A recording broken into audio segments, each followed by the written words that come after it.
মুক্তিযুদ্ধে বিষয়ক মন্ত্রণালয়ের উপদেষ্টা ফারুক ই আজম তার বক্তব্যে যে বিষয়টি তুলে ধরেছেন তা হলো বঙ্গবন্ধু শেখ মুজিবুর রহমান, তাজউদ্দিন আহমেদ এবং জাতীয় চার নেতা তাজউদ্দিন আহমেদ, সৈয়দ নজরুল ইসলাম, AHM কামরুজ্জামান ও ক্যাপ্টেন মনসুর আলী সবাই মুক্তিযোদ্ধা ছিলেন।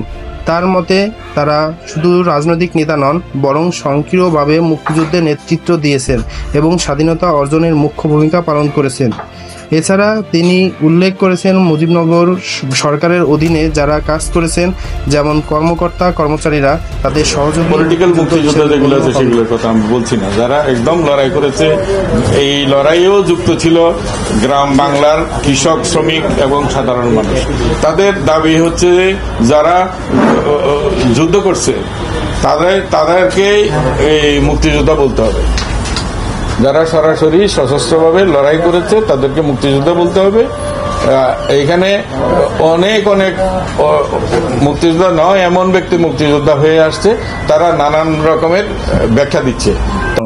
মুক্তিযুদ্ধের নেতৃত্বদানকারী রাজনৈতিক নেতৃত্বের অবদানকে আনুষ্ঠানিকভাবে স্বীকৃতি দেওয়া এবং শুধু ঐতিহাসিক সত্য প্রতিষ্ঠা নয়, বরং নতুন প্রজন্মের কাছে মুক্তিযুদ্ধের প্রকৃতির চিত্র তুলে ধরার পুরো জাতি মুক্তিযোদ্ধা, এইটাতে আমার আর কোনো ব্যাখ্যা নাই। আমরা যদি জাতিগতভাবে মুক্তিযুদ্ধ না করতাম এই যুদ্ধে আমরা সফল হইতাম না, আমরা জিততাম না, বিজয়ী হতাম না।